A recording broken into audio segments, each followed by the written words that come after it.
오늘 저는 여러분과 함께 하나님의 때 이와 같은 제목으로 은혜를 나누겠습니다. 우리가 전도서를 보면 해 아래서 수고하는 모든 것이 다 헛되고 헛되도다라고 말씀하고 있습니다. 정말 그렇죠. 여러분, 어떤 분은 자녀를 그렇게 자기가 헌신해서 키웠는데 자녀가 자기에게 실망을 주기도 하고, 어떤 분들은 회사를 일궜는데 그렇게 자기는 정말 통장에서 융자를 얻어까지 직원들에게 월급을 주었는데 직원이 자기에게 너무나 그렇게 인격도 무시하고 그런 말을 할 때 난 사업도 하기 싫다, 그런 얘기를 듣게 됩니다. 그렇습니다. 여러분, 우리가 하는 모든 것들이 성경은 분명히 말씀하고 있습니다. 해 아래서 수고하는 모든 것은 다 헛되고 헛된 것입니다. 그러나 성경은 우리에게 또 하나의 답을 제시하고 있습니다. 해 아래서 수고하는 것이 아니라 여러분, 우리가 해 위에서 우리가 주님과 함께 수고한다면 바로 전도서에 말씀한 대로 우리가 청년의 때 하나님을 기억하라고 말씀한 대로 우리에게 영원한 영생이 있고 우리에게 구원의 역사가 펼쳐지게 되는 것입니다. 오늘 우리가 이렇게 주일날 예배드리는 것은 주님께서 부활하시고 승천하셔 하늘 보좌 우편에서 주님께서 앉아 계신 거예요. 그래서 교회는 여러분 바로 주님의 머리가 되기 때문에 오늘 이 시간에 우리가 예배드리는 것은 하나님의 천상의 일에 함께 동참하는 역사가 나타나게 되는 것입니다. 그렇기 때문에 여러분, 교회는 귀한 것이고 교회 영생이 있는 것이고 교회에 생명이 있습니다. 그렇기 때문에 교회가 살면 나라가 사는 것입니다. 지금 많은 사람들이 나라를 살리려고 여러분 걱정합니다. 여러분, 그러나 여러분 답은 멀지 않습니다. 우리가 하나님 앞에 진정으로 예배하는 곳에 여러분 생명의 역사가 나타나게 되는 줄로 믿습니다. 하나님께서는 모세에게 신명기 29장 3절로 4절에 이와 같이 말씀하고 있습니다. 곧 큰 시험과 그리고 이적과 큰 기사를 내 눈으로 보았느니라. 그러나 깨닫는 마음과 보는 눈과 또 듣는 귀는 오늘 야훼께서 너에게 주지 아니하셨느니라. 하나님께서 이스라엘 백성들이 애굽에서 출애굽하는 그러한 놀라운 기적을 보고 홍해가 열리는 이적을 보았다 할지라도 하나님께서 깨닫는 우리의 마음 가운데 이 마음, 듣는 귀, 보는 눈을 주셔야만이 우리는 여러분 하나님 앞에 하나님의 영광을 위해서 우리가 설 수 있다라는 것입니다. 오늘 여러분, 우리가 이 시간에도 우리가 어떻게 깨닫는 마음과 또 듣는 귀, 또 우리가 보는 눈을 우리가 가질 수 있을까요? 오늘 여러분, 예수님을 통해서 우리는 볼 수 있게 되는 것입니다. 예수님께서는 나를 본 자는 아버지를 보았다고 말씀하고 있습니다. 하나님은 이스라엘 백성들이 애굽에서 430년 동안 종살이 하다가 이제 자유를 얻은 것처럼 우리 모두도 죄와 사망에 처해 있는 우리를 하나님께서 하나님 닮은 백성, 하나님의 자녀가 되기 위해서 우리를 구원해 주셨습니다.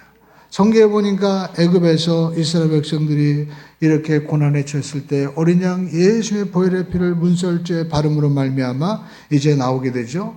우리도 마찬가지입니다. 어린 양 예수님, 바로 예수님의 보혈의 피가 우리 심령 가운데 이제 흐르게 될 때 오늘 저와 여러분들은 이제 그의 피로 말미암아 우리는 생명을 얻게 되는 거예요. 피는 글자 그대로 어떤 주술적인 의미가 있는 것이 아니라 피는 바로 생명인 것입니다.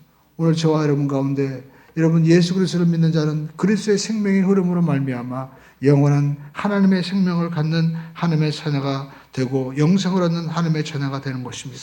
근데 여러분, 하나님께서는 이와 같이 하나님의 자녀가 된 이 백성들을 하나님께서는 이제 하나님 닮은 사람이 되기 위해서 하나님이 일하시는 거예요.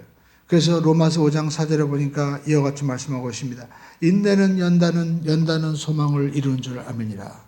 여기서 여러분, 우리가 연단이라는 말이 나오는데 여러분, 연단이라는 이 영어 단어를 보면 이 캐릭터라고 얘기합니다. 그래서 이 헬라어를 말하는 이 헬라어도 보면 어떤 인격적인 성품을 말하는데 우리가 환난을 통과하면 하나님께서 원하시는 그러한 독특한 하나님의 성품이 나오게 된다라는 것입니다. 우리가 하나님께서 주시는 이 모든 연단을 어떻게 우리가 통과할 수 있을까요? 갈라디아서 2장 20절에 이와 같이 말씀하고 있습니다. 내가 그리스도와 함께 십자가에 못 박혀 죽었느니 이제는 내가 산 것이 아니요 내 안에 사는 것이라. 이제 내가 사는 것은 예수 그리스도를 믿는 믿음 안에서 사는 것이라. 우리는 예수님 안에서 우리는 이제 하나님이 원하시는 인격과 성품으로 변화될 수가 있는 것입니다. 사도 바울은 그것을 내가 예수님과 함께 죽는다는 거예요. 오늘 여러분, 예수님과 함께 죽은 사람은 우리가 사는 모습이 다릅니다. 그 안에 누가 나타나요? 내가 사는 것은 이제 내가 사는 것이 아니요 내 안에 예수님이 사는 것이라. 예수님이 나타나는 것입니다. 그리고 또 어떻게 살아갑니까? 믿음으로 살아가는 것입니다. 그전에는 육신의 정욕을 따라 살아가고 세상 풍습을 따라 살아갔는데 이제는 예수님을 믿는 믿음으로 살아가게 된다는 거예요. 우리가 풀무불에 이제 그 쇠를 집어넣었다가 뺐다 하면서 칼을 만들고 연장을 만들죠. 그러면 완전히 새로운 그러한 그 물건이 되는 것입니다. 마찬가지로 우리가 하나님 안에서 이 고난을 통과하는 사람들은 새로운 모습으로 변화가 되는 거예요. 오늘 고린도후서 5장 10절에 말씀한 대로 새로운 피조물이 되는 것입니다. 성경 우리가 욥기서를 보면 욥이 바로 그러한 예인 것입니다. 욥기서 1장 1절에 보면 이제 우스 땅에 욥이라는 사람이 있었는데 여기 있었다라는 것은 살았다는 것입니다. 그런데 욥기서 42장 우리가 16절에 보니까 이제 욥이 모든 고난을 다 통과한 후에 이제 욥이 고난을 당하는 모습이 학자들은 한 8개월 정도 된다고 하는데 아내도 잊어버렸죠. 자녀도 다 잊어버렸습니다. 그래서 이제 고난을 통과한 후에 우리가 6장 16절은 이와 같이 말씀하고 있습니다. 그 후에 욥이 140년을 살며 아들과 손자 4대를 보았다 라고 말씀하고 있죠. 여기 산다는 말이 또 나와요. 그런데 여러분 욥기서 1장에 나오는 이 살았다는 말은 히브리어로 하야라는 말인데 이 말은 동물들에게도 함께 쓰는 말입니다. 그런데 42장 16절에 나오는 이 말은 살았다는 말이 히브리어로 카야인데 이것은 동물처럼 사는 것이 아니라 하나님처럼 사는 삶이었다라는 것입니다. 오늘 저와 여러분들이 그리스도 예수와 함께 십자가 못 박힌 그러한 삶은 하나님처럼 사는 삶이 되는 것입니다. 저와 여러분의 삶 가운데 예수님이 계셔서 예수님이 사시는 거예요. 예수님의 은혜와 능력이 나타나는 삶인 것입니다. 그리고 세상 육신의 정욕을 따라 살아가는 것이 아니라 남들이 우리가 사는 대로 사는 것이 아니라 우리는 하나님을 향한 믿는 믿음으로 살아간다라는 것입니다.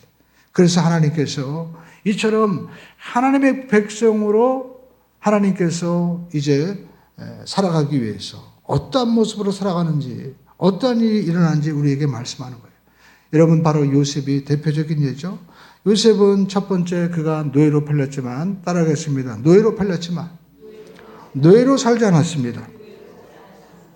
창세기 37장부터 나오는 요셉의 이야기는 여러분 뉴욕에 가면은 요셉 이 뮤지컬 세계 최고의 뮤지컬로 알려져 있죠. 그렇게 아주 어떤 뮤지컬이라든지 또 영화 이 모든 것에 모티브로 살 만큼 탁월한 그러한 스토리가 있습니다.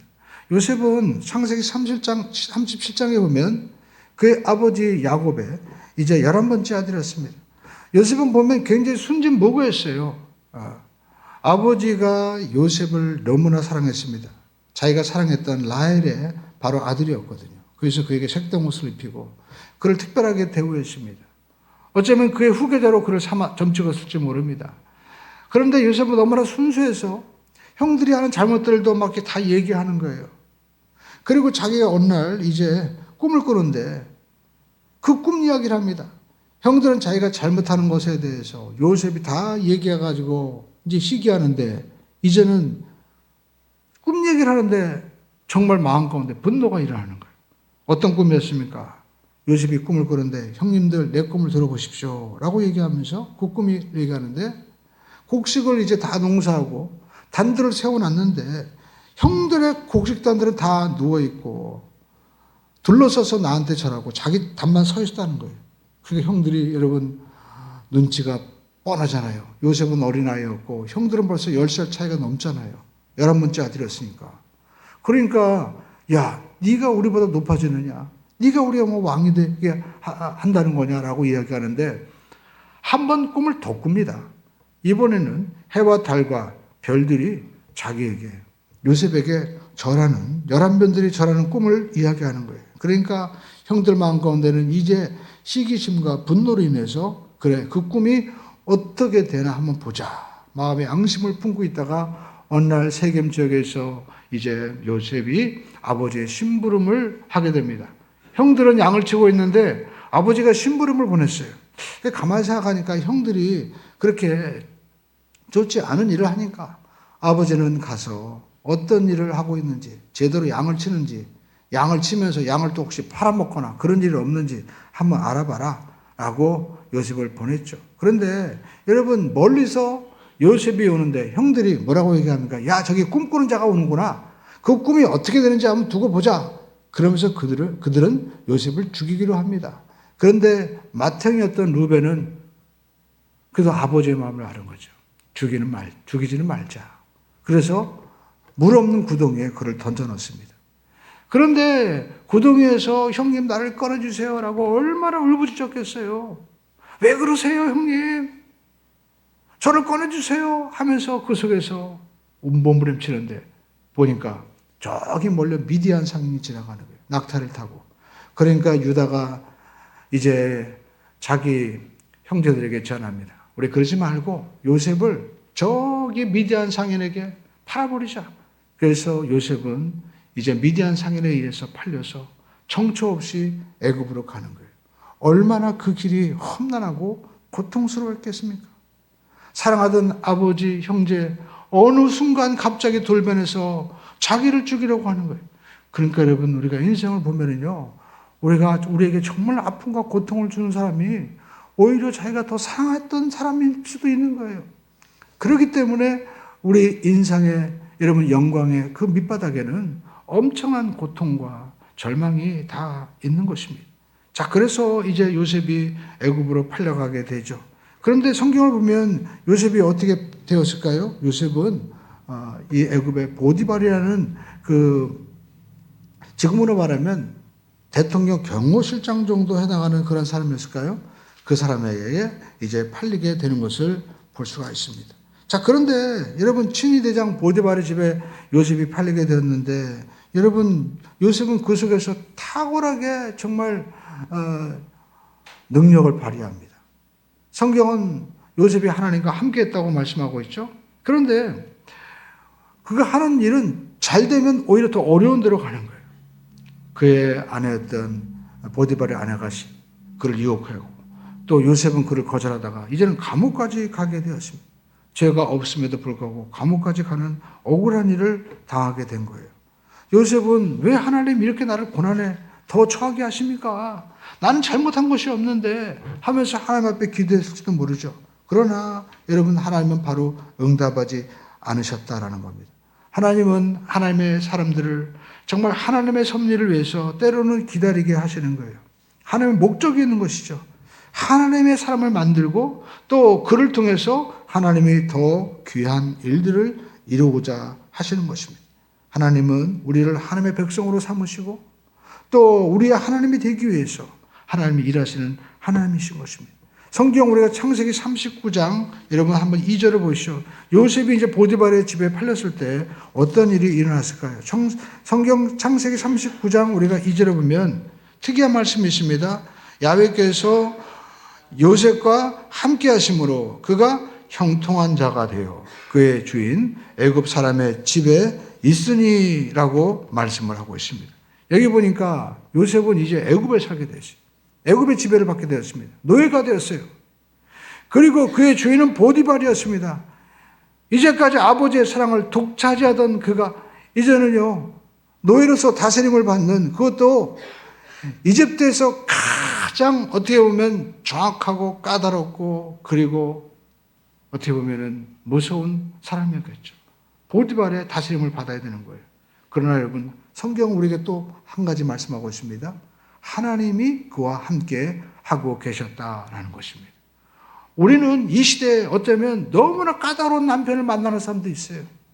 너무나 까다로운 직장 사장님, 상사를 만나서 내가 정말 다녀야 되나 말아야 되나. 그리고 또 군대를 갔는데 자기 그 군대에 있는 내무반 이런 사람들을 통해서 너무나 힘들게 살아갈 수도 있습니다. 그런데 여러분 오늘 요셉은 그 애굽에 있었지만 하나님과 함께 하셨다라고 말씀하고 있습니다. 오늘 저와 여러분은 이 땅에 살고 있지만 우리는 노예로 팔렸지만 하나님과 함께하는 사람인 것입니다. 하나님의 다스림 속에 우리가 있는 거예요. 오늘 여러분 하나님과 함께할 때 어떤 일이 벌어졌을까요? 창세기 39장 3절을 보면 이와 같이 말씀하고 있습니다. 함께 읽어보겠습니다. 그의 주인이 하나님께서 그와 함께하심을 보며 함께하심 범사에 형통케 하심을 보았더라. 오늘 여러분 요셉은 지금 노예잖아요. 근데 성경에 보니까 주인이 하나님과 함께하심을 봤다는 거예요. 그러니까 여러분 노예는 특성이 있습니다. 노예는요, 노예 근성이 있죠. 노예는 시키는 대로 하는 거예요. 근데 여러분 요셉은 자발성을 가지고 일하는 겁니다. 정말 자기가 어떤 일을 맡겨놓으면 주인처럼 생각하고, 아니 내가 생각하는 것보다 더 놀라운 일을 생각해서 하는 일마다 성공을 시키는 거예요. 그뿐만 아닙니다. 그의 모든 하는 일은 다른 사람들과는 다른 거룩함이 있었어요. 먼저 도덕적으로 탁월한 것입니다. 그의 하는 모든 일을 지금으로 말하면 세무 감사를 벌여도 전혀 손색이 없는 거예요. 그리고 요셉에게 한 가지 있었던 것은 무엇입니까? 다른 사람이 가지고 있지 않는 비전이 그 속에 있었던 거예요. 오늘 저와 여러분의 삶 가운데 하나님이 함께하는 자, 하나님을 정말 의지하고 믿고 나가는 자에게는요, 하나님이 요셉과 같이 형통함을 주시고 그 주인의 집에도 성공을 주시는 거예요. 우리가 서양사를 보면 정말 많은 사람들이 주목하는 모습이 있습니다. 그게 누구냐면 바로 어떻게 유럽이 이렇게 전 세계, 그 전까지는 중국이 전 세계를 이렇게 이끌어갔는데 어떻게 탁월하게 역사가 바뀌었을까? 연구하다 보면 어떤 일이 벌어지냐면 바로 프랑스에서 일어난 바로 위군을 박해하는 사건을 주목합니다. 당시 캐톨릭이 개신교, 특별히 이 칼빈주의자였던 사람들을 박해하게 됩니다. 여러분 칼빈주의자들은 우리가 성찬할 때 이 성찬을 먹으면 화처설이라고 해가지고 이 신부님이 먹여주고 또 떡을 주면 그것이 그리스도의 몸과 피로 바뀌어진다고 얘기합니다. 그래서 김진호 목사님이 설교하는데 제가 그때 자기 친구가 있는데 신부님이 있는데 성찬 다 하면 그 나머지 포도주 버리지 못하는데 다 먹는데요. 그래가지고 신부들 중에 알코올 중독자가 그렇게 많다는 거예요. 그래가지고 신부들 알코올 중독자를 치료하는 것이 따로 있다고 얘기합니다. 네, 우리는 근데 개신교에서는 남으면 다 버립니다. 떡도 다 버려요. 네. 왜 그럴까요? 믿음으로 먹는 거예요. 이 떡 자체가 절대 변화될 수 없습니다. 어떻게 떡이 갑자기 예수님의 여러분 몸이 되고 또 이 포도주가 갑자기 예수님 피가 됩니까? 우리는 믿음으로 주님께서 십자가에서 우리에게 피와 살을 주신 것을 받아들임으로 우리가 믿음으로 구원받는 거예요. 그래서 오직 나의 의는 믿음으로 말미암아 살리라. 그러니까 이런 이 대립 때문에 칼빈주의자들은 이 프랑스에서 엄청난 박해를 받고 루이 14세 때 그 박해로 인해서 수만 명의 사람들이 죽고 버려지고 그리고 그들은 쫓겨납니다. 그래서 그들은요 신앙의 자유를 찾아서 전 세계에 흩어지게 되는 거예요. 그런데 여러분 전 세계에 흩어졌던 그들이 가는 곳마다 놀라운 일이 벌어진 것입니다. 스위스 제네바에서는 1620년에 그들을 공식적으로 환영했습니다. 그런데 여러분 스위스에서 어떤 일이 여러분 벌어졌습니까? 그들이 가는 곳마다 하는 일마다 성공하는 거예요. 그래서 우리가 스위스 하면은 우리가 알고 있는 시계 그리고 정밀기계 또 많은 화학 이런 것들이 스위스에서 일어나는데 그 주역들이 바로 어떤 사람이었습니까? 바로 개신교자였던 미그노 신앙인들이었던 것입니다. 영국도 마찬가지였습니다. 2015년 이 영국의 위그노들을 연구한 이암 랜달 교수는 영국은 낯선 위그노를 맞이하기 전까지 가난한 땅이었다. 위그노의 혈통, 그 신앙의 혈통은 많은 사람들이 생각하는 것보다 훨씬 더 큰 것이 우리에게 관련되어 있다. 그래서 유명한 영국의 스펄전 목사는 위그노의 신앙을 굉장히 높이 평가한 것입니다. 그들이 가서 한 것이 무엇입니까? 영국 가보니까 전부 다 양은 많아요. 양털만 있습니다. 그 양털을 이제 직물로 만드는 기계를 누가 발명한 것입니까? 위그노들이 그래서 발명하는 거예요. 뿐만 아닙니다. 그들이 간 아일랜드도 그곳에 가서 옷감, 우리가 이 아일랜드 옷감 뭐 최고 아닙니까? 그리고 모직 그런 일들을 발전시키고, 또 네덜란드에 가서는, 네덜란드는 당시 이 스웨덴에 비해서 형편없었는데 그들이 가서 금융 또 해운 많은 이 기술, 지금 우리가 네덜란드 최고의 기술이 뭡니까? 반도체 만드는 그 장비가 바로 네덜란드에서 만들어졌잖아요. 그러니까 그 장비를 여러분 네덜란드에서만 만들기 때문에 그 장비 만드는 또 설계 이런 모든 것들은 영국 다 이런데 그 초석을 놓은 사람들이 바로 누굽니까? 바로 위근호 신앙들이었다는 거. 미국도 마찬가지죠. 미국도 개척시대 위근호들이 1만 명 갔습니다. 근데 위근호 이 신앙인들 가운데 나온 유명한 인물이 루즈벨트, 그리고 미국의 8명의 대통령들이 다 이 개신교 신앙인이었다라는 것입니다. 뭘 얘기합니까? 믿음의 사람들이 정말 하나님을 내가 섬기고 그리고 하나님과 함께하면 여러분 이런 형통의 역사가 일어나게 되는 거예요. 우리나라 마찬가지입니다. 우리나라도 여러분 우리가 이렇게 자유 대한민국, 우리가 이렇게 정말 전 세계 많은 사람들에게 영향을 미친 나라가 되었는데 여러분 우리가 조선이 발전돼서 된 거 아닙니다. 우리가 알고 있는 탁월한 인물들, 우리가 도산 안청호라든지 또 김구 선생이라든지 이 많은 사람들 다 누굽니까? 그리스도인들이에요. 그분들이 이 민족을 정말 도산 안청호 선생님은 민족 개조론을 얘기했잖아요. 어떻게 여러분 조선시대 때 마님, 저는 마님의 것이기만이요 하는 사람이 어떻게 여러분 자유주의 이렇게 우리가 민주주의를 할 수가 있겠습니까? 그것은 교회가 있었기 때문에 그런 거예요. 교회가 있음으로 말미암아 우리는 하나님 안에서 모두가 하나님의 자녀고 하나님의 성품, 정직과 그리고 누가 보든 보지 않든 하나님의 영광을 위해서 하는 자기의 맡은 일에 어떤 일이든지 간에 우리가 하나님을 섬기는 마음으로 했기 때문에 놀라운 역사가 일어나게 되는 거예요. 우리나라도 여러분 조선시대 선교사를 보면은요, 우리로 따지면 이 분뇨, 우리가 알고 있는 여도순복음교회도 저기 대주동에 다 똥밭이었잖아요. 거기서 나오는 이 전염병으로 인해서 수만 명이 매 죽어나갔습니다. 그런데 선교사들이 와서 어떻게 해요? 의학을 우리들에게 가르쳐주고 또 우리가 기술이 개발되면서 우리가 똥도 그것을 잘 연구해가지고 하니까 엄청난 거기에 여러분 기술이 있잖아요. 연세대학교 가니까 이 똥에서 나오는 이 뭡니까? 우리가 그 장에서 나오는 이 똥 균근을 가지고 암도 치료하잖아요. 그러니까 남들이 비천하고 그리고 보잘것없다고 하는 것을 하나님께서 나에게 맡겨준 것으로 우리가 믿고 요셉과 같이 최선을 다하면 자신뿐만 아니라 그의 섬김을 통하여 나라가 사는 역사가 나타나게 되는 거예요. 그 사람들이 바로 다니엘이고 또 우리 시대에 도산 안청호 같은 그러한 인물들이 나오게 되는 거죠. 오늘 여러분 이 시대에 우리가 잃어버린 것은 그냥 우리가 특별히 순복음신하고 주여 믿습니다 하고 우리가 뭐 방언받고 신비한 일만 추구해서는 안 되는 겁니다. 우리는 이것을 가지고 하나님의 영광을 위해서 살아가야 되는 거예요. 하나님이 기도하는 자에게는 요셉처럼 형통케 하시는 거예요. 예. 그냥 개인의 어떤 부와 축적과 사치를 목표로 삼아서는 안 되는 것입니다. 안타까운 것은 여러분 우리가 신앙생활 하면서도 많은 목회자들뿐만 아니라 많은 분들이 나는 좋은 차 탄다, 나는 더 좋은 집에 있다, 우리 교회는 굉장히 크다. 그게 이 나라와 민족과 하나님 나라와 무슨 상관이 있습니까? 내 자녀가 아무리 잘되고 성공한다 그것이 무슨 상관이 있어요?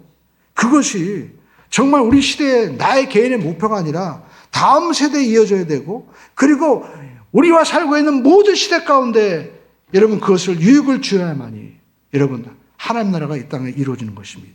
오늘 하나님께서는 우리 그리스도인들을 이처럼 요셉처럼 애굽에 보내기도 하고 또 다니엘처럼 바벨론에 보내기도 한 것입니다. 여러분 우리가 어디에 살든지 간에 우리가 살아가는 목표가 무엇입니까? 내가 왕 되려고 살아가는 것이 아닙니다.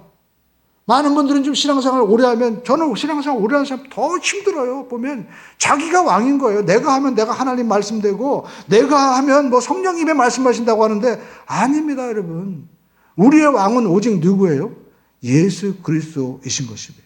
인간은요 영적인 존재이기 때문에 죽음을 느끼고 다가올 심판을 다 자기의 심령 가운데 느끼기 때문에 여러분 모두가 마음 가운데 두려움이 있는 것입니다. 그렇기 때문에 아무리 표와 권력과 힘을 가지고 있어도 두려운 거예요. 외로운 거예요. 그렇기 때문에 중독에 빠지고 쾌락에 빠지게 되는 것입니다. 그래서 그들은 무언가 구세주를 찾는 거예요. 구원자가 필요한 겁니다. 하다못해 보시죠. 북한의 김정은도 그 최고의 자리에 있으면서도 왜 기쁨조가 필요합니까? 그 기쁨조에 보낸 수많은 부모들은 얼마나 피 흘릴 거예요. 내 딸이 이렇게 아름답고 이뻐서 귀했는데 어느 날 보니까 김정은 기쁨조에 가가지고 뭘 하는지도 모르고, 아들들은 여러분 북한 군대 생활 몇 년인지 아십니까? 20년입니다. 그 젊은 세월 동안 20년 동안 뭐 하는 거예요? 그럼에도 불구하고 어떤 사람들은 북한이 좋대요. 김정은이 좋대. 가서 살라고 하면 살지도 않으면서. 우리가 현실을 정말 냉철하게 파악을 해야만 되는 거죠. 여러분, 구원자는 김정은도 아니고 이 시대의 어떤 정치 주도도 아닙니다. 예수님만이 구원자가 되는 거예요.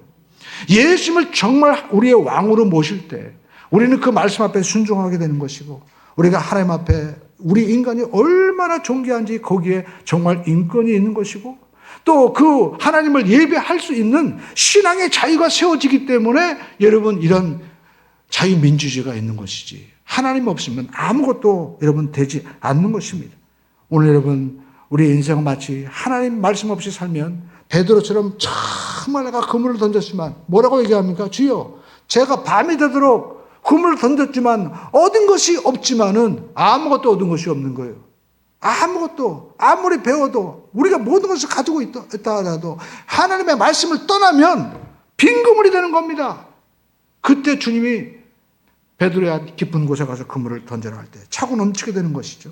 그러므로 저와 여러분들이 여러분 예수님의 다스림 앞에 순종할 때 우리는 진정으로 우리는 육신의 노예에서, 육신의 쾌락의 노예에서 자유를 얻게 되는 것입니다. 그래서 요셉은 우리에게 두 번째 보여주는 것이 육신의 정욕을 따르지 않았다라는 것입니다. 요셉은 이제 따르겠습니다. 육신의 정욕을 따르지 않았습니다. 요셉은 얼마나 탁월하게 이랬는지 성경에 보니까 제가 정말 딱 들어오는 말씀이 위탁한이라는 말씀이에요. 우리가 4절에 보니까 요셉이 그 주인에게 은혜를 입어 섬김에 그가 요셉을 가정 총무로 삼았고 자기의 소유를 다 그의 손에 어떻게 해요? 위탁했다라고 창세기 39장 4절에 말씀하고 있습니다. 여러분, 위탁이라는 말이 뭡니까? 우리가 보면 은행에 왜 돈이 좀 제법 많은 사람들은 우리가 거기다가 맡기잖아요. 그게 바로 이 위탁, 신탁 이 말인 것입니다. 그러니까 이 요셉의 바로 그 주인이었던 보디발은 요셉에게 자기 집안 뭐 문서고 할 거 없이 자기 재산 다 그에게 위탁한 거예요. 왜냐하면 요셉이 하는 일마다 놀라운 탁월한 일들이 벌어지게 되는 거예요. 하는 일마다 성공하는 것입니다. 그러니까 오늘 여러분, 요셉은 정말 하나님 안에 그가 하나님과 함께 할 때 놀라운 일이 벌어지게 되는 거예요.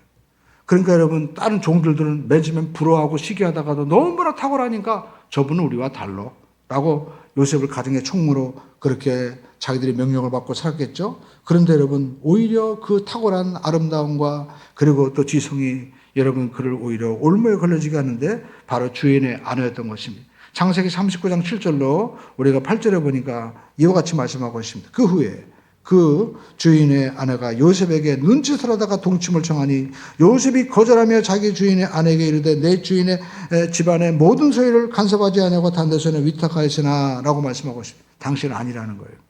오늘 여러분 여기 성경을 보시죠. 당시에 문화가 뭐냐면 눈짓하다가 동침을 청하니, 그러니까 그 자기 종들이나 이런 그 요셉, 그 애굽의 모든 문화는 그렇게 힘이 있고 권력이 있고, 그리고 또 어떤 지위에 있는 사람들은 밑에 있는 노비나 이런 사람들을 눈짓해가지고 자기 육신의 쾌락으로 도구로 삼는 일이 허다했던 거예요. 그러나 요셉은 거절했다는 것입니다. 오늘 이 시대도 마찬가지 아닙니까? 우리가 여러분 젊은이나 연세들은 분이나 우리가 돈이 있고 능력이 있으면 이렇게 육신의 쾌락에 빠질 수 있는 일들이 얼마든지 주위에 있는 거예요.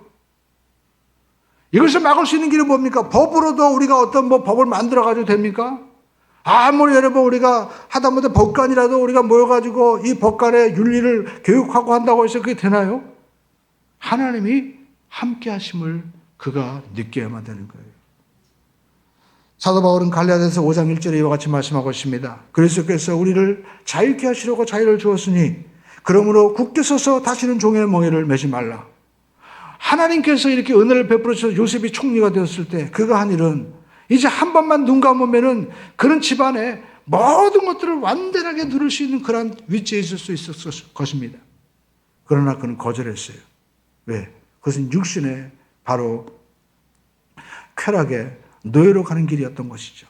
여러분, 도산 안창호 선생님이 민족개조론에서 이제 한인 공동 그 협의체를 미국에 가서 만들었습니다. 왜냐하면 가서 보니까 희한한 일이 벌어졌대요.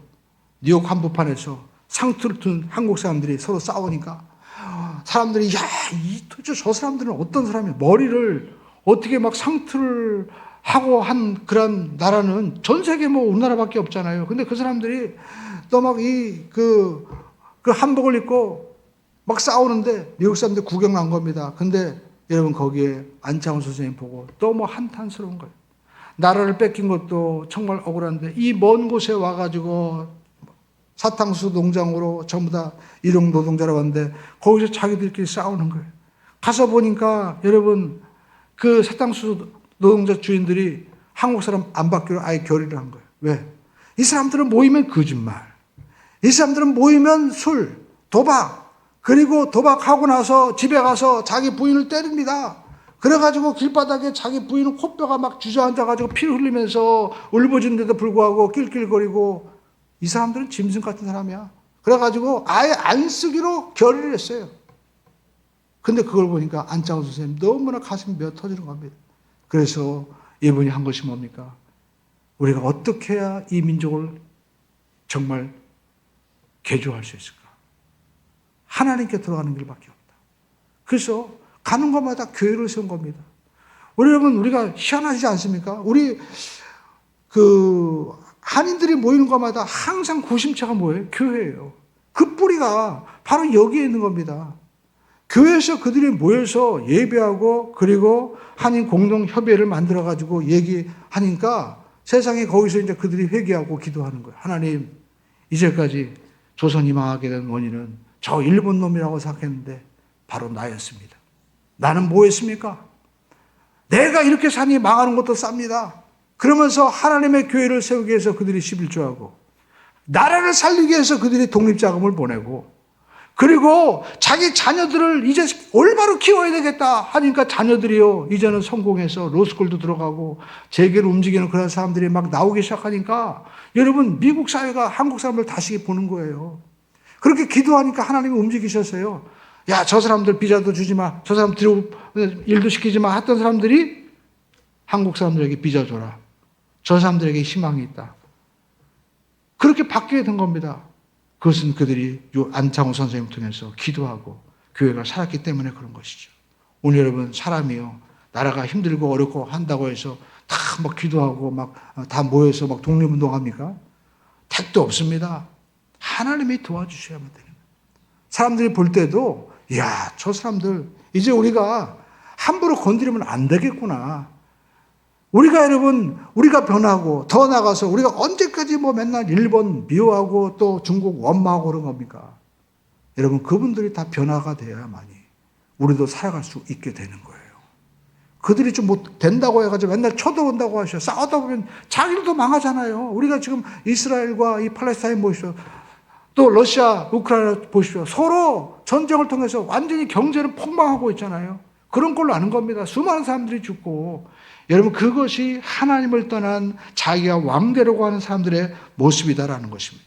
그러므로 저와 여러분들은 요셉을 통해서 우리가 보는 것처럼 우리가 내 육신의 쾌락과 어떤 자기의 자신의 성공만을 위해서 사는 것이 아니라 정말 우리의 삶 가운데 우리에게 주어진 이 모든 것들을 통해서 우리는 하나님의 영광을 위해서 살아가야 될 그런 거룩한 비전을 우리가 가지고 살아가야만 될 줄로 믿습니다. 그래서 부의 축적과 사치가 우리 삶의 목표가 아닌가. 하나님의 영광을 위해서 다음 세대를 살리고 더 나아가 세계를 살리는 그러한 섬기는 삶을 살아야 됩니다. 우리 한번 따라하겠습니다. 섬기는 삶을 살았습니다. 요셉의 삶 가운데 여러분 세 번째 특징은요. 이제 섬기는 삶을 살았다는 거예요. 감옥에 들어갔습니다. 억울한 일 당해서 감옥 들어가서 요셉이 얼마나 억울했을까요? 그런데 감옥에서 요셉은 그곳에서도 늘 섬기는 삶을 살아했어요. 오늘 여러분 우리가 남을 섬길 때 나도 살고 자손도 살고 그리고 우리 모든 여러분 이웃들도 우리가 살게 될 줄로 믿습니다. 40장 5절로 6절을 보시죠. 성경에 보니까 이제 옥에 같은 애굽의 술 맡은 자와 떡 맡은 이 관원이 하룻밤에 꿈을 꿨습니다. 그런데 각기 내용이 다른 거예요. 그래서 아침에 요셉이 들어가 보니 그들의 근심의 빛이 있는지라라고 말씀하고 있죠. 그러니까 요셉은요, 그 상대방의 얼굴빛까지 살피는 섬세함이 있었다라는 것입니다. 그리고 그들을 긍휼히 대하면서 어떻게 저들을 도울까? 그러면서 40장 7절로 8절에 이와 같이 말씀하고 있죠. 요셉이 그 주인의 집에 자기와 함께한 바로의 신하들에게 묻되 어째 오늘 당신들의 얼굴에 근심이 빛이 있나이까? 그들이 이르되 우리가 꿈을 꾸었으나 이를 해석할 자가 없도다. 요셉이 그들에게 이르되 해석은 하나님께 있지 아니하니라 청하건대 내게 이르소서. 오늘 여러분 요셉의 하는 말을 잘 보시죠. 나는 꿈을 꾸면 해몽하는 능력이 있습니다. 자기 자신을 높이지 않습니다. 해석은 누구에게 있어요? 하나님께 있다는 거예요. 오늘날 여러분 우리가 기독교의 위기는 자기가 능력이 있다고 하는 사람들인 거예요. 어떤 좀 병이 낫다고 해서 어떤 이적이 났다고 해서 나는 그런 능력이 은사가 있어요. 아닙니다. 그것을 하나님이 주신 거예요. 우리 꿈의 해몽은 하나님께 있습니다. 그래야만이 하나님이 일하시고 하나님이 영광 받으시는 겁니다. 그러니까 여러분 술 맡은 관원장이 얘기를 하는 거예요. 요셉이 있다고 했으면 같은 점쟁이자고 얘기 안 했겠죠. 근데 하나님이 하신다고 하니까 얘기를 하는 겁니다. 내가 꿈을 꾸니 여러분 9절로부터 13절이죠.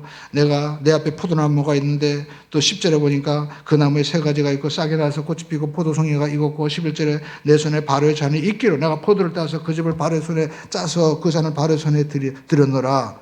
그랬더니 요셉이 해석을 하죠. 12절에 그에게 이르되 그 해석이 이러하니 세 가지는 바로 사흘이라. 13절에 지금부터 사흘 안에 바로가 당신의 머리를 들고 당신의 전직을 회복시키리니 당신이 그 전에 술 맡은 자가 되었을 때 하던 것 같이 바로의 잔을 그 손에 들이게 되리이다. 쉽게 다시 복종하게 된다는 거예요. 복종하게 된다는 것입니다. 그래서 여러분 그 꿈대로 바로 술 맡은 관원장은 복직이 되는 것입니다. 20절로 23절에 그 얘기를 하고 있죠. 제3일은 바로의 생일이라 바로가 그의 모든 신하를 위해 잔치를 베풀 때 술 맡은 관원장과 떡 굽는 관원장에게 그의 신하들 중에 머리를 들게 하리라. 바로는요 왕의 명칭입니다. 그래가지고 그들을 부른 거죠. 그래가지고 21절에 보니까 바로의 술 맡은 관원장은 전직을 회복되며 그가 잔을 바로의 손에 받들어 드렸고 떡 굽는 관원장은 매달리니 요셉이 그들에게 해석한 것 같이 되었으니 술 맡은 관원장이 23절 한번 읽어볼까요? 시작. 술 맡은 관원장이 요셉을 기억하지 못.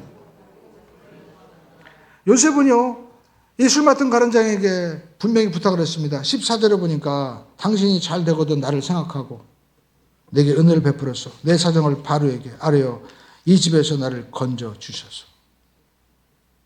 잘 되지라고 부탁한 거예요. 근데 잊어버렸어요. 오늘 여러분 이 시대에 많은 사람들은요.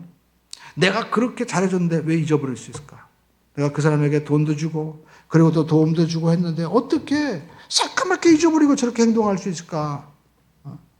사장은 자기 친구를 또 도와줬던 친구를 원망하고 심지어 부모들도 여러분 내가 이렇게 도와주고 내가 어렸을 때부터 똥 치우고 했는데 너 어떻게 그렇게 날 잊을 수가 있느냐 그러면서 원망합니다. 그런데 여러분 요셉은요 그를 살린 사람이에요. 근데 그걸 새까맣게 잊어버린 거예요. 근데 우리가 알 수 있는 것은 여러분 모든 것이 하나님의 손 안에 있다는 겁니다.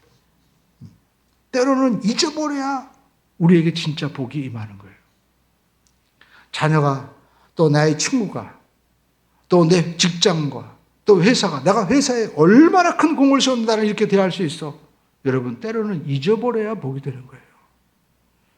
하나님 안에서 우리 생각을 변화시키기를 주님의 이름으로 축원드립니다. 성경은 사람은 잊었어도 하나님은 보고 계신다는 거예요. 구약성경 에스더도 마찬가지죠. 여러분 우리가 에스더서에 보면은 이제 모르드게가 하만이라는 총리에게 인사하지 않았다고 해가지고 죽게 되죠. 근데 여러분 왕이 하만이라는 총리를 굉장히 신임합니다. 근데 어느 날 왕이요 밤에 잠이 안 오는 거예요. 그래가 너무 잠이 안 와가지고 왕이 한 일이 뭡니까? 우리로 따지면 왕조실록을 갖다가 읽으라고 얘기하는 거예요. 근데 그렇게 이제 그 신하가 읽는데 어떤 이야기가 나오냐면 왕의 그 문지기였던 모르드게가 왕을 암살하려고 하는 그 계획을 이제 발견하고 그 문제를 해결했다는 거예요. 왕이 깜짝 놀라가지고 아니 나를 죽이려고 하는 그 사람을 누가 살렸다고? 모르드게가? 아니 그러면 모르드게 어떻게 했느냐? 아무것도 하지 않았습니다. 그냥 보고만 하고 끝났습니다. 그랬더니 아니 어떻게 나를 살린 사람을 그럴 수 있느냐? 그러면서 자기가 뭔가 해줘야 되겠다고 하는데 그때 누가 나타나면 하만이 나타나는 거예요. 하만이 나타나가지고 딱 이제 아침 일찍이 온 거예요. 그러니까 하만은 이제 왕이 자기에 물을 때 자기에게 얘기하는 줄 알고 착각합니다. 그러니까 사람은요 이렇게 착각을 해요. 뭐든지 자기 뜻대로 생각하는 거예요. 왕이 물어봅니다. 나를 구해주고 나를 이렇게 살린 사람은, 나를 높여준 사람은 어떻게 되느냐? 그랬더니 하만은 자기인 줄 알고 그런 사람은요 카퍼레이드를 해야 됩니다. 그리고 왕의 이 으뜸술에 태우고 그리고 그를 모든 백성들이 정말 높일 수 있도록 해줘야 됩니다. 자기가 될 줄 알았죠. 그러면 야, 너 내일 네가 모르드게 저 최고 좋은 차 VIP 차에 세워가지고 네가 옆에 서가지고 이제 말 끌고 가면서 사람들에게 높여라 높여라 얘기하라. 그러니까 하만이 이게 무슨 소리야 이게? 갑자기 어떻게 되는 거야? 내가 저 쟤를 죽여야 되는데 이게 어떻게 되는가? 결국 누가 죽게 돼요? 모르드게를 죽이려고 했던 하만이 죽게 되는 거죠. 여러분 우리가 참 희한한 게 왜 그때 그 밤에 왕이 잠을 안 자고 왕중 일기를 읽게 되었을까? 하나님이 때를 정하신 거예요. 여러분 성경에 보니까 창세기 1장에 하나님이 천지를 창조하실 때 흑암이 깊음 위에 있고 하나님의 신은 수면 위에 운행하신다는 말이 나옵니다. 그 말은 이 히브리어로 라카파라는 말인데 그것은 어떤 의미냐면 마치 헬리콥터에 그 밀림에서 우리가 람보라는 영화 보면 막 그 헬리콥터가 있었는데 그 가운데 자기의 그 아군이 포로로 잡히거나 막 나중에 구출하기 위해서 적군들이 막 총을 막 쏘는데도 불구하고 떠서 거기를 갖다 빙빙 돕니다. 왜요? 그 사람을 살리기 위해서. 그 단어가 바로 라카프라는 거예요. 독수리가 캄캄한 밤에도 하늘 위에 떠 있습니다. 1.2km에서도 독수리는요, 그 밑에, 땅 밑에 있는 쥐 한 마리를 정확히 볼 수 있다는 거예요. 1.2km. 근데 독수리가 딱 보고 바로 내려오지 않습니다. 거기서 1.2km 위에서 뱅뱅 도는 거예요. 왜 그럴까요? 정확하게 한 번에 내려가서 낚아챌 수 있는 그 기회를 실수하지 않도록 보고 또 보는 겁니다. 그게 바로 라카프라는 말입니다. 암탉이 이제 21일 동안 알을 품습니다. 그리고 며칠 4일 되기 전까지는요. 암탉은 자기 물 먹는 것, 그 다음에 또 자기 모이 먹는 것 빼놓고는 전부 다 알을 품고 있는 거예요. 그런데 사흘이 되면 그때부터 암탉은 아무것도 안 먹고 알만 굴린다고 합니다. 왜냐하면 이제 그 결혼해서 병아리가 나오기를 기대하고 있는 거죠. 이것이 바로 라카프라는 말이에요.